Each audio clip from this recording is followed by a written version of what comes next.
Right. Kia ora, everyone.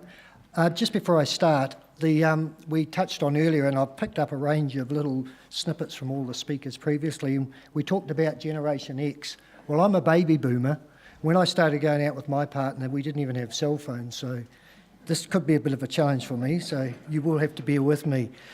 Fundamentally, my presentation is around to show how the fire service have developed over the last few years, probably the last 4 or 5 years, a process for conducting operational reviews and trying to learn the lessons from them.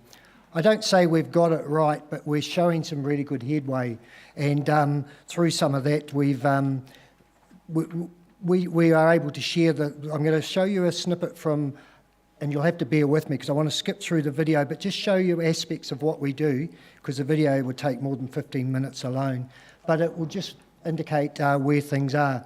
Unfortunately, I'm on the review for the Port Hills fire, so I have to whip back to Christchurch tomorrow, but the other two part of my team here are going to be here right through, so if you've got any questions or want to contact us again, please feel free to do so.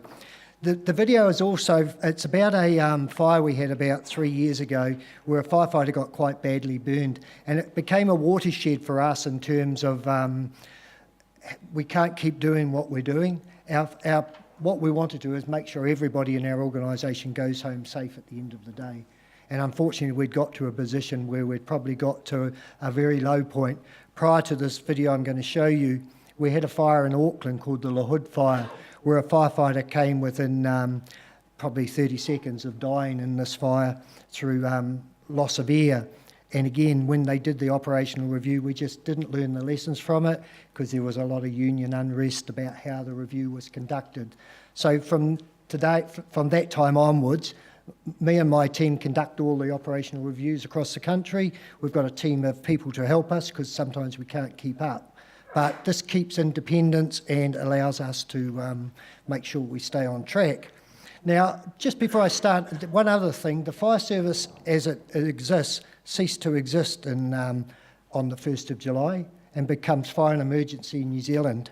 And that's it's interesting in the context of what some of people have talked today about culture, because the fire service have had a long tradition. A lot of our brigades are over 150 years old, and we're based on a very military model, particularly from the Navy actually, so a lot of our traditions came from, and why we use the term commander originally.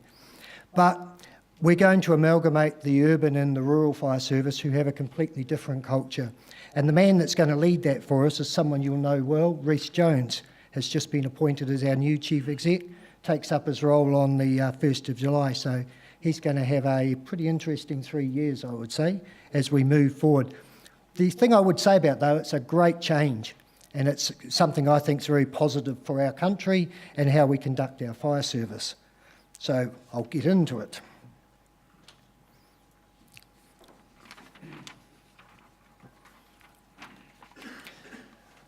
So this is about my role, and it was after a review by PwC that they created my role based on the Director General in the Army fundamentally, to have independence and someone to look at operations with an operations background and give the National Commander assurance that we're in a state of operational efficiency and readiness.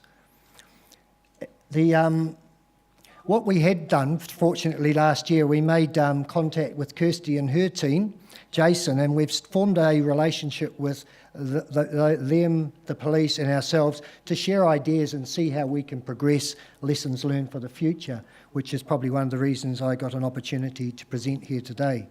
So I really appreciate that. So this is what we do. So our role is fundamentally to audit all aspects of operations within the fire service across the country. There's 24 fire areas, and on a 3-year basis we do the rounds of those areas, do an independent audit, and we conduct some practical assessments to get that assurance that people are up to speed. But operational reviews is what I'm here to talk about today. This is a really important part of, as I said, what we do, and when I show the video, hopefully you'll get a context of understanding why. and we can go and look at anything. Fundamentally, I have a mandate, because I report to an Audit and Risk Committee, to look at whatever I like. I don't get invited to look. I think, yes, we'll go and have a look at that, and we do so. But like a lot of organisations today, we're under a lot of scrutiny. When I started in the fire service, people just accepted what we did, and if we went to a fire overnight and a building burnt down, everyone thought we'd done a great job. Those days have long gone, and there's a lot of accountability into what we do and how we do it. So from a lessons learned perspective, this is the DVD I'm going to show you is about Racetech fire. It's a fire in Petone, and it happened about 3 years ago, and a firefighter got significantly burned. So what this review showed us, though, because I attended the debrief at the hut where it was conducted, and their comment was, if this firefighter hadn't got burnt, this would have been a good fire. We did a good job. And so many issues came out of it that showed that we were failing to follow our SOPs. We were basically doing things that we thought were okay without following what we all thought were fundamental locked-in procedures that ensure firefighter safety. And I'll show you a couple of examples of those in a minute. These DVDs now get used on our Officers Tactical Command course at Rotorua and are distributed to all of our fire stations. So people get to share this stuff, and the format of how we do this is what I really wanted to show you today with the time I've got. So with a bit of luck, this baby boomer will be able to bring up that video. So I am going to skip through aspects of it because they're not relevant to the presentation, but want to show you what we... The Fire Services Vision 2020 is leading integrated fire and emergency services for a safer New Zealand. One of the most important goals within that vision is improving our people's safety. The Racetech fire in Petone in August 2013 resulted in significant burns to a firefighter who spent 7 to 8 minutes by... What's it? Oh, we might be on it, hang on.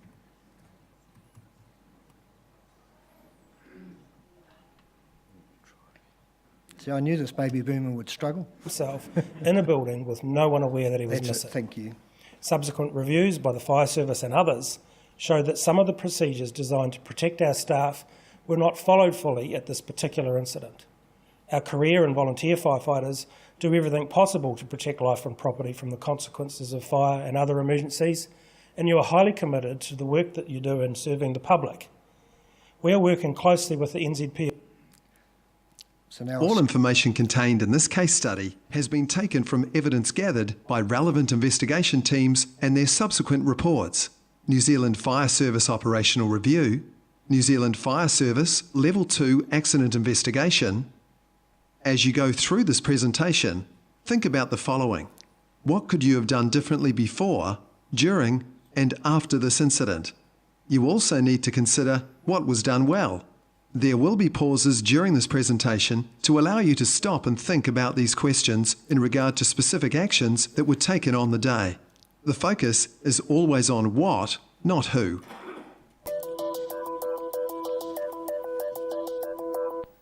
Fire crews were fighting a blaze in Petone this afternoon when they suddenly had to switch to rescuing one of their own. Almost 50 crews were called out to the factory, which makes car seats. But as Jerem Watts reports, one of them was about to face a terrifying experience. Thick black smoke poured into the air, and quickly the fire's first casualty. Just seconds earlier, the fireman had been battling the blaze that started in a fiberglass workshop at racing supplies shop Racetech. Next, his colleagues were pouring water over him in the middle of the road. We believe it was burns At 15:10 hours on Friday the 23rd of August 2013. Now, what was important there is that what we learned the hard way, I suppose, is that social media is everywhere now. We had so much film and evidence from that particular fire that we were able to timestamp video footage and photographs, and we're able to prove how long that firefighter was lost in that building, because a lot of the people at the fire didn't believe the case, but we were able to show that person was inside the building 7 or 8 minutes, which, believe me, is quite a long time stuck in there. Racetech is an office, warehouse, workshop used to manufacture specialist seats for the racing car industry.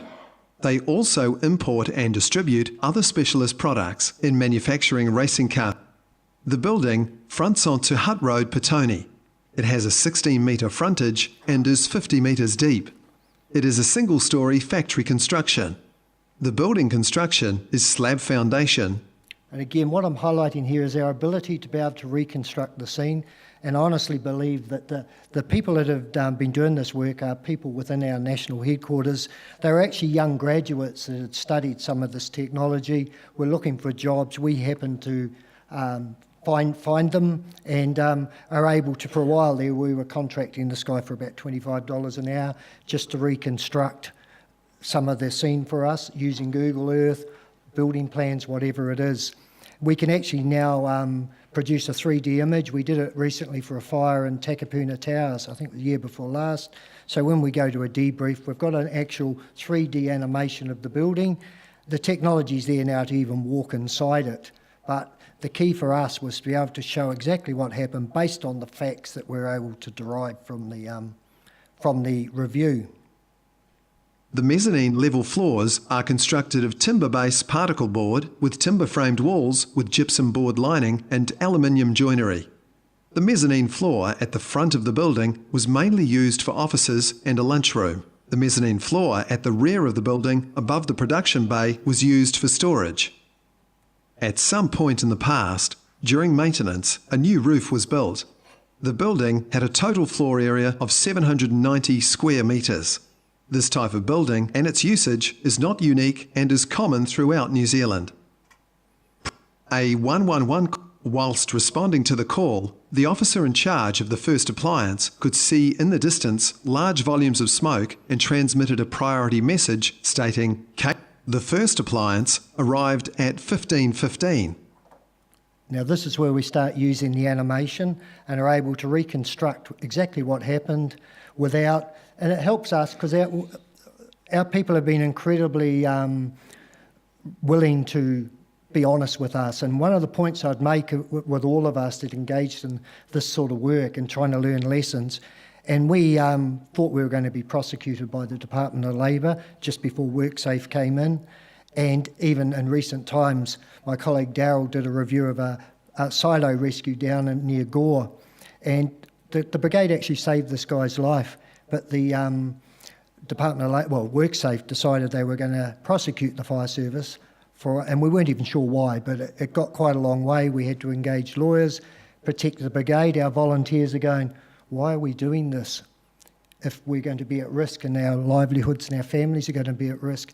And we did try to explain to WorkSafe that it's really important that people can be honest. You don't learn if people clam up and don't tell you exactly what happened. And I know I've certainly read a couple of the reports that have come out of Defence. You're in the same boat as we are. And it's really important. We're never going to learn if we can't say, hey, yeah, we did this wrong, but here's where we're going. We believe what saved us from prosecution in this incident was that our review and our report, and we had the Firefighters Union as part of the review team, told far more information than the Department of Labour picked up themselves. And by the time they were considering the prosecution, we had implemented a number of corrective actions. Part of that was we ended up conducting a national review of BA procedures across the country, which highlighted we had lost the plot a little bit. Places, different brigades across the country were trying different things that suited their needs, but we were giving lip service to safety. We weren't actually being as safe as we always thought we had been. So through this, I'll kick through a couple of slides and then get to the point that I think makes this such a good learning tool. The officer in charge was met at the front of the building by the business owner who introduced himself. The owner advised that all staff were out of the building. Now, when we interviewed the officer that's depicted in this, and the next officer you'll see arrive in a moment, I always give by the people, when I do a review, I always let the first couple of officers there review our draft report for accuracy. It's not to change the facts, it's a chance to say what's accurate, because it stops the argument coming later on. And when they reviewed this report, their comment was harsh but fair. because it was based on fact. And I also use a terminology with my team. We don't use hindsight bias. We don't come in and say, if I'd been there, I'd have done this, or why didn't you do that? We accept that what the officer did, he did in the best interests of trying to control the situation, and probably nowhere near as dramatic as going into a place like Afghanistan. But one of the biggest challenges for an urban fire service is turning up to, particularly probably a building with people trapped inside. You're there by yourself with a crew of 3. Everyone's expecting you to do a lot. You haven't yet got the resources to do it, and you've got to make some quick decisions. What, again, we learned from this was that our report, I had to give the Department of Labour a whole lot of policies, and those policies just showed that no one could remember all that and implement that in 2 or 3 minutes. So we've taken a different approach, just looking for a safe set of decisions being made. He handed over a floor. The incident controller decided based on the information. Discussion point 1. At any incident, what are the responsibilities of BA wearers prior to making entry? So this is the key part of this, is we get the people that are watching this to stop and think about what they should be doing, and then we kick into suggestions of learning the key points that they've got to Personnel consider. required to wear BA are responsible for following the procedure. And I won't dwell on this because it won't have a lot of controller interest to you briefed the people, but discussion point 2. What should the second BA team have done prior to making entry into the building? and these are What should fundamental happen safe if the practices, first so appliance driver these are really is not important able to for our set up entry firefighters to consider, learning points? and here are The our BA learning team points. should complete information on their tallies and hand them to the entry control officer. The third appliance arrived. The incident controller then requests discussion point 3. When wearing BA, is it safe practice to work or learning points? When wearing BA, wearers must always work in teams. So I won't go any further with that because I'm running out of time. But the key for us is trying to get the learning points across, and we learned the hard way. And in recent times, Daryl and I have conducted probably about a dozen reviews in the last 12 months, and all of them are showing really good behaviours. All of them are showing, I've had recent comment from brigades who have talked about they read this particular review, and when they went to this incident, they applied that behaviour. That's anecdotal, but it gives us a really good indication that we're going well. We also record, we can capture how many people download our reports. To date, over about 3.5 years, our reports have been downloaded 8,500 times, which tells us there's a lot of firefighters reading this stuff, and we write them for our firefighters. The audience are officers and firefighters. Unfortunately, sometimes when something went, like in this case, lawyers get involved, they want to turn your wording around a little bit, so we have to have a bit of compromise. But fundamentally, these are written for our people to see if we can improve what we've done, and it's really pleasing for us to see that we are getting a change, but we still see behaviours, and I think understanding lessons learned is telling me that, and I think one of the previous speakers made the comment, when you've really got fundamental change of behaviour, you've learned the lesson, and it's going to be a very hard one to ensure we've got. The challenge for us now is, of course, as I said, this new organisation comes out, and we've got to start to move into the rural sector as well and find a way to make sure we learn from that. The fire in Christchurch is unusual for New Zealand in that we don't normally lose houses like that, and suddenly we've had fire in Hawke's Bay, fire in Christchurch, and the homeowners, I've got to go and meet with them this week, they're not very happy. They want to know why. The fire service, that's what you're there for. Why didn't you save our houses? Again, comments that came from previous speakers about the expectation of people and what we do and how we do it. So I'll stop there, otherwise I'll go well over time, but thank you very much.